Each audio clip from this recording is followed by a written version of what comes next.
Hi friends, I'm Dr. Vandya MS. Welcome to my channel SPM World.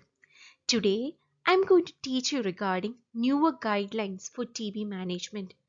Before going to start today's class, let me tell you all one thing that if anyone watching this video not yet subscribe my channel, please do subscribe and press the bell icon so that you will get all videos that I'll upload related to recent advances in medical field. So, today let's learn regarding newer guidelines for TB management. Under these headings, I'm going to teach you today what are the anti-TB drugs, then what are the certain terminologies related to drug resistance, then diagnostic algorithm for pulmonary TB, then treatment for drug sensitive TB, then something regarding 99 dots, then direct benefit transfer schemes related to TB, then Nikshay versus Nikshay. Then finally, with regards to drug resistance TB management, there are also we have to know regarding latent TB management, and the next class I will teach you regarding that. Today only I'll teach all regarding all these things. Okay, so with regards to drug resistant TB management, there is major change that occurred in recently. Okay, so up to the last session of today's class, all of you please listen so that it will be useful for you. So, what are the anti-TB drugs? As we all know that anti-TB drugs is broadly divided into first line anti-TB drugs and second line anti-TB drugs. First line there are mainly two things: bactericidal drugs and bacteriostatic drugs. Okay, only one first line anti-TB drug is bacteriostatic, that is none other than ethambutol. Okay, ethambutol is the only bacteriostatic first line anti-TB drug. Okay, this is a neat PG question for you. Okay, other first line drugs are rifampicin, INH, streptomycin, pyrazinamide, and these are all bactericidal drugs. And another thing with regards to first line drug is now we are not using streptomycin. Okay, streptomycin now we are not using as a first line drug. And there are certain second line anti-TB drugs, that is fluoroquinolones, that are ciprofloxacin, ofloxacin, moxifloxacin. Then ethionamide, then second line injectables such as there are mainly three second line injectables such as capreomycin, amikacin, and kanamycin. And cycloserine, thioacetazone, macrolides such as azithromycin, like that. Then there are two second line drugs are there: bedaquiline and delaminate. These are the two newer drugs, bedaquiline and delaminate. Okay, these are all regarding anti-TB drugs, first line and second line anti-TB drugs. In first line there are bactericidal and bacteriostatic. Only ethambutol is bacteriostatic and others are bactericidal first line drugs. Then, certain terminologies regarding resistance to anti-TB drugs. There are five terminologies: monoresistance, polydrug resistance, multi-drug resistance, extensive drug resistance, then finally rifampicin resistance. Then first of all, mono resistance.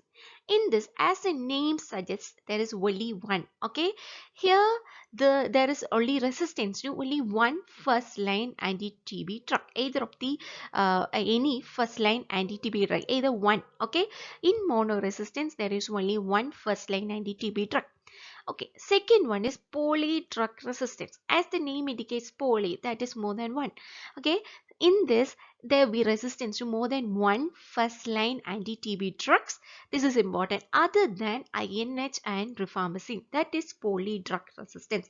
Okay, other than both INH and rifampicin, there will be resistance to more than one first line anti-TB drugs.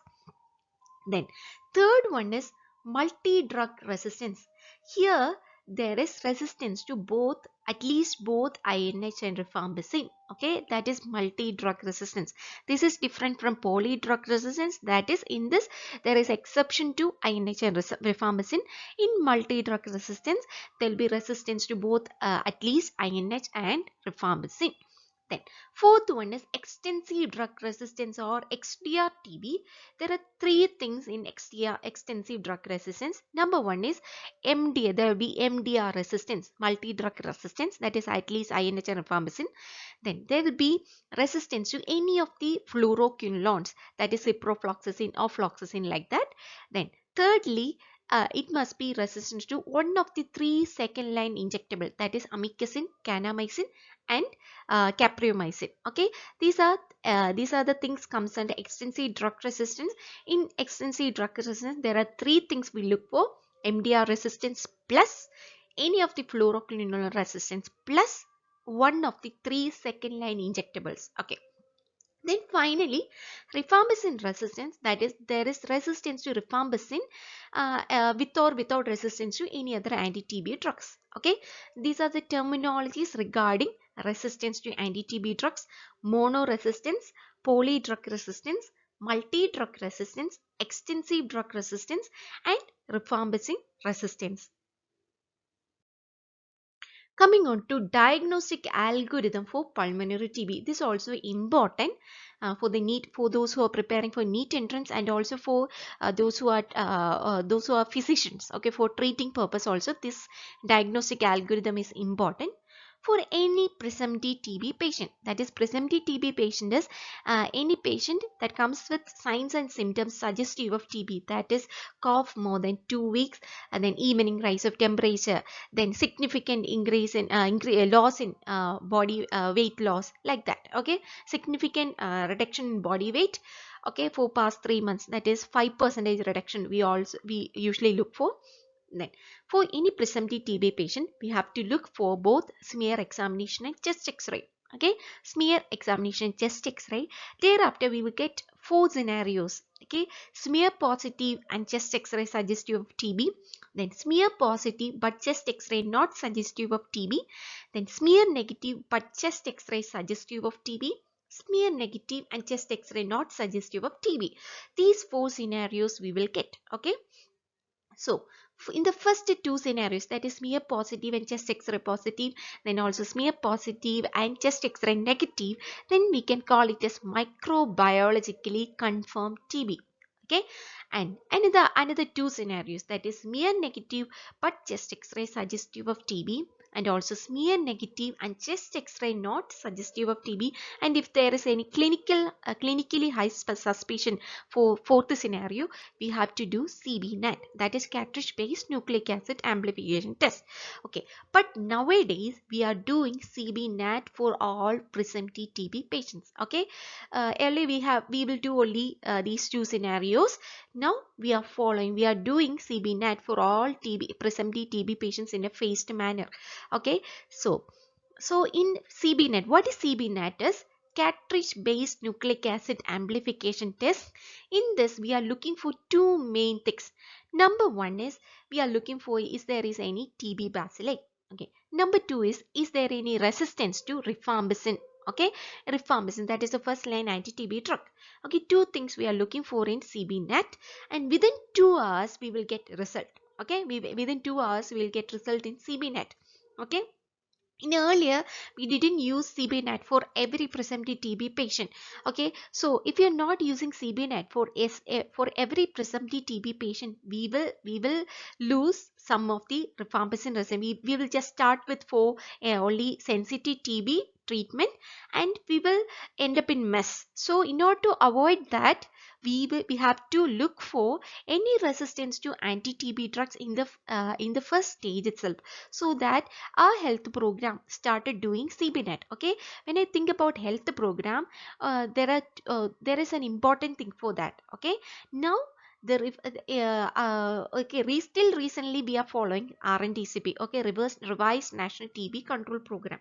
Now it is renamed. Okay, renamed to NTEP. Okay, National TB Elimination Program, because now we are in the elimination phase. Now we are looking for elimination strategy. That is why the RNTCP is renamed to National TB Elimination Program. Okay, under NTP there are a lot of changes. Today I will teach you regarding some changes. Okay, so So we have done CBNAT, category-based nucleic acid amplification test. In CBNAT, we will look for TB bacilli. Okay. If TB bacilli detected, then we have to look for is there is any sensitive to rifampicin or resistance to rifampicin. In CBNet, we will get three scenarios: rifampicin sensitive, rifampicin indeterminate. Indeterminate means it lies between sensitive and resistant. Okay. Then thirdly, rifampicin resistant. Okay. If we got it as rifampicin sensitive, then we can call it as a microbiologically confirmed TB. And if we get it as rifampicin indeterminate, we have to repeat CBNAT on second sample. Okay. Again, if we got indeterminate on second sample, we have to collect fresh sample for liquid culture or line probe assay. Okay, these are all things for rifampicin indeterminate. And in rifampicin resistant, we have to do further management. Okay, with regard to rifampicin resistance and all, I will teach you later. Okay, okay. So these are all things regarding if we detect MTB. Okay, if tubercle bacilli not detected under CBNAT or CBNAT result not available, we have to consider alternate diagnosis and refer to specialist. Okay, then it can come either as clinically diagnosed TB or alternate diagnosis. Okay, these are all things about diagnostic algorithm for pulmonary TB. And another major thing is all presumptive TB cases should be offered HIV counseling and testing. However, diagnostic workup for TB must not be delayed. Okay. Okay, when we go through this slide, you may think that this is so much complicated, but only one thing you have to remember from this area, that is for every presumptive TB patient, we have to do what? CBNAT, cartridge based nucleic acid amplification test. In cartridge based nucleic acid amplification test, we can detect two things: TB bacilli and also rifampicin resistance or not. Okay, we will get result within 2 hours. Okay, and also we have to go look for any HIV is there. We have to test for HIV. Okay, these are the main things you have to remember in this area. Okay, so this is about treatment for drug sensitive TB. Another important major change in treatment of TB is treatment. Okay, treatment with regards to drug sensitive TB. Earlier we had two categories. Okay, category 1 and category 2. In category 1, there is new cases. In category 2, previously treated cases. Now we have clubbed together new and previously treated cases in a single category. And as we all know, I hope that all of you know, there is something called as intensive phase and continuation phase. In intensive phase, 2 months treatment. Continuation phase for 4 months treatment for drug sensitive TB. In intensive phase, 2 months treatment of HRSD, okay, INH, rifampicin, pyrazinamide, and ethambutol. Okay, 2 months treatment of HRSD. And in continuation phase, we are not giving pyrazinamide except pyrazinamide. Other three drugs we are giving, that is 4 months treatment of HRE. Okay, these are regarding treatment for drug sensitive TB. Now only one category, single category, in that new and previously treated are clubbed together, and intensive phase 4 drugs, continuation phase 3 drugs are there. Okay, these are regarding treatment for drug sensitive TB. Another important thing is streptomycin. Earlier in the in the treatment of drug sensitive TB, we have given streptomycin. Now we are not giving streptomycin. Okay, these are all regarding treatment of drug sensitive TB. And with regards to treatment of drug sensitive TB, another major change that has happened is daily dose regimen. Okay, earlier we had alternate drug regimen. Now we are following daily dose regimen. And another thing is we are following fixed dose combination. What is fixed dose combination is, in order to increase drug compliance or in order to improve in order to reduce the workload of peripheral health workers, there are so many other advantages also there. We have there be reduction in adverse effects of these drugs. Okay, in order to achieve all these things, we have started using fixed dose combination. In that, in single tablet itself, all the drugs will be there. For example, in a single tablet itself, there will be components of INH, rifampicin, pyrazinamide, and ethambutol. Okay, like that. Okay, in intensive phase, in a single tablet there will be HRSD. In continuation phase, we have to give in a single tablet containing HRE. Okay, I hope that up to this you have understood. And there is something called as weight band. Okay, based on weight band, we have to give drugs. Okay, this also changed, weight band also changed. Okay, if a patient lies between 25 to 34 kg, we have to give two tablets in intensive phase, and in continuation phase also same two tablets. Okay, and there is next category is 35 to 49 kg. If the weight of the patient lies between 35 to 49 kg, then three tablets the patient has to take. Okay, in intensive phase, and in also continuation phase also same three tablets. Okay, then again 50 to 64 kg, 65 to 75 kg, finally more than or equal to 75 kg. Earlier guidelines we had more up to only more than or equal to 70 kg. Now it is changed to more than or equal to 75 kg. Okay, so in intensive phase, 6 tablets you have that patient have to take. Continuation phase also same 6 tablets. Okay, for example, if the weight of the patient is 55 kg, then how many tablets that patient has to take in intensive phase? 4 tablets. Okay, and again continuation phase also 4 tablets. 4 tablets. Okay, tablets. These are all things about daily dose regimen. Now we are following. That is, now we are following daily dose regimen, fixed dose combination based on weight band. Okay, these are the things, and then also there is only one category. Okay, these are the major change we are following nowadays. We are following under National TB Elimination Program. So now coming on to 99 dots. Okay, this is also important thing. 99 dots is a low-cost approach for monitoring and improving TB medication adherence. Okay, patient medication is packaged in a secondary envelopes which add dosage instruction and a series of hidden numbers behind the pills. Each time a patient takes a dose of medication, a hidden number is revealed which is unpredictable to the patient. The patient then makes a free call to each time they take their medication so that providers can monitor adherence records. The calls are toll free, so patients do not have any additional cost. These are all things about 99 dots. And what is the meaning of 99 is it has 99% chances of cure of the patients taking the medical course. That is the meaning of 99. Okay, it has 99% chances of cure of the patients taking the medical course. Okay, these are all things about the 99 dots. Then coming on to direct benefit transfer schemes in TB treatment, TB management, there are three direct benefit transfer schemes. Number one is honorarium to treatment supporters. Okay, treatment supporters is those who give drug. Okay, those who are supporting the patient for taking drug correctly, like that. Okay, honorarium to treatment supporters.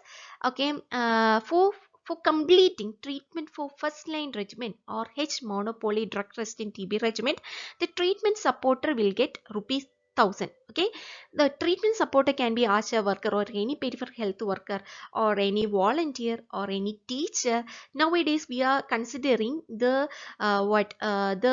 treatment supporter as the patient's relative itself. Okay, we can consider the patient relative as a treatment supporter. Okay, so for completing first line regimen or H monopoly drug resistant, we have that person will get rupees 1000 at completion of treatment.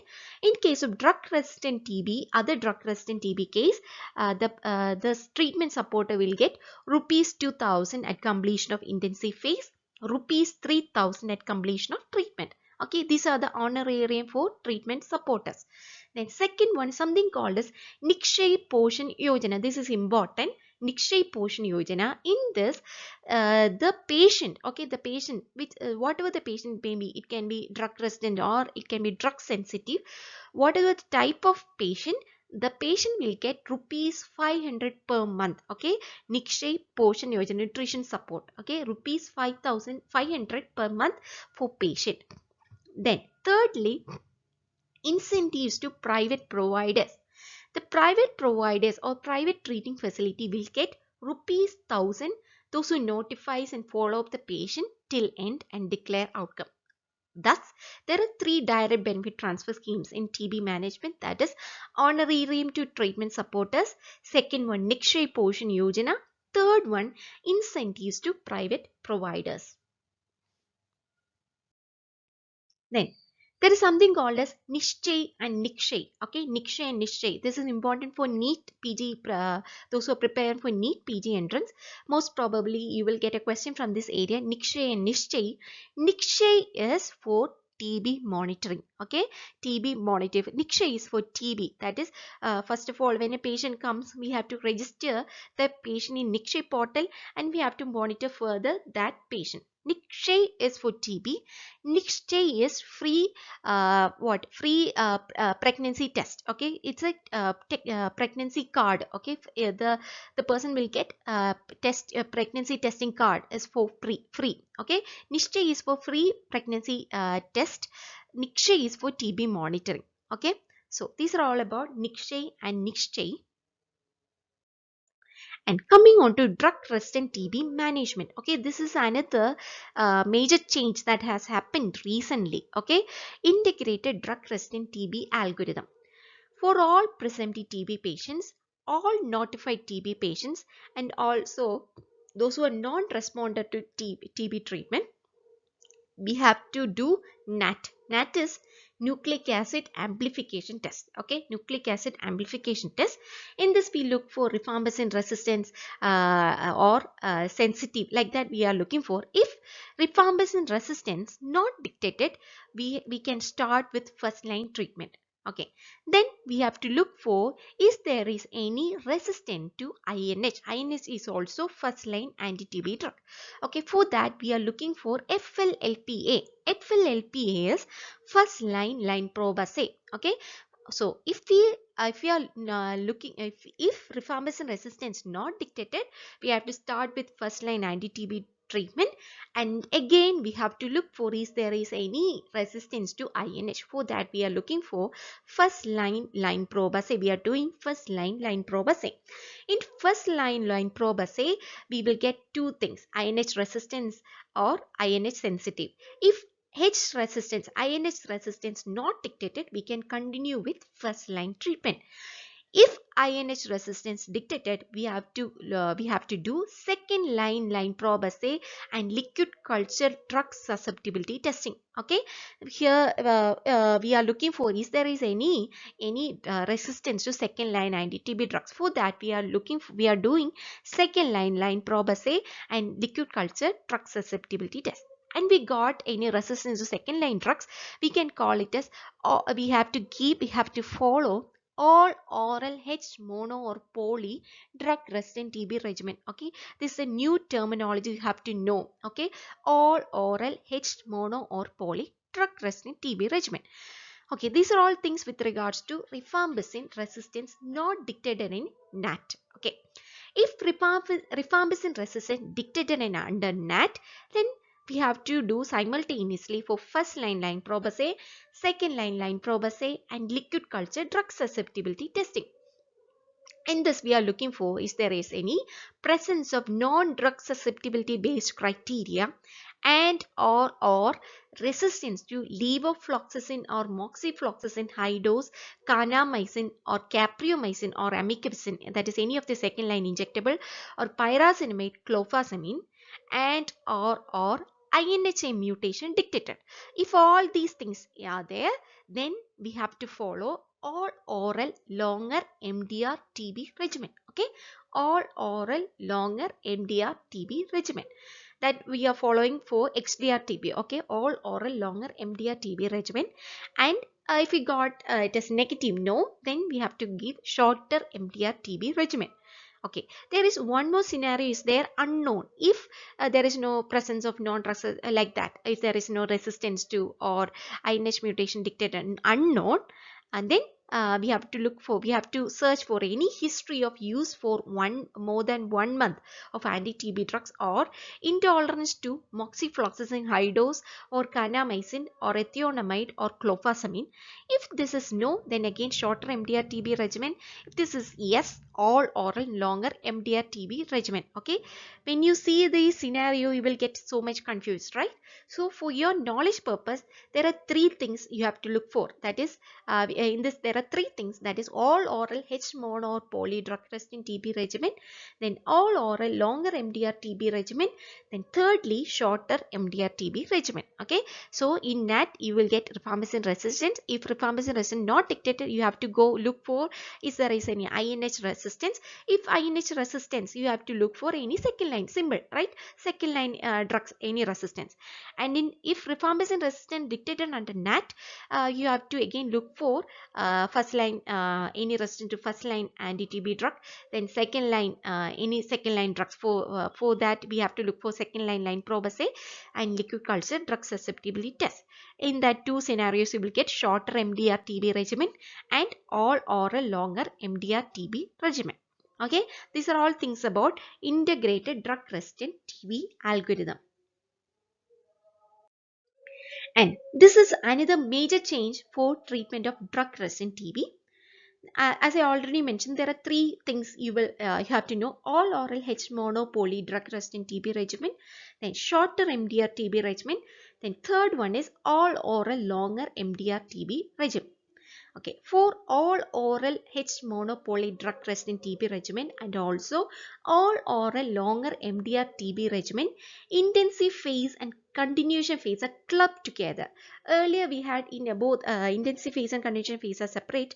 Now intensive phase and continuation phase are clubbed together in these two scenarios. Okay, for shorter MDR TB regimen, intensive phase and continuation phase are separate.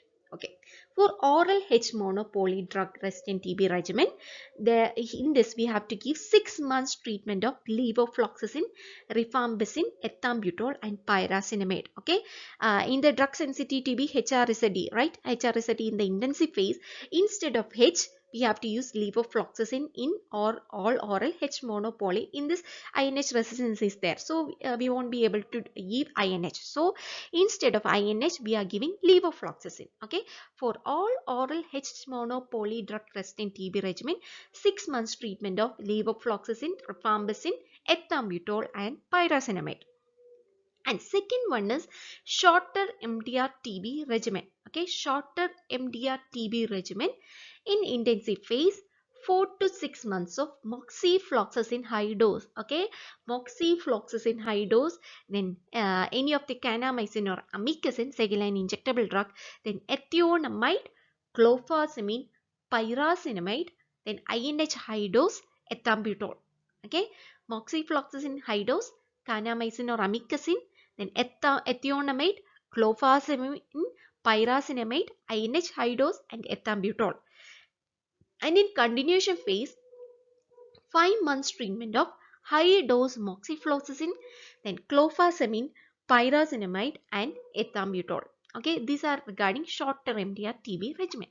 The third regimen class is all oral longer MDR TB regimen. All oral longer MDR TB regimen. In this scenario also, intensive phase and continuation phase are clubbed together.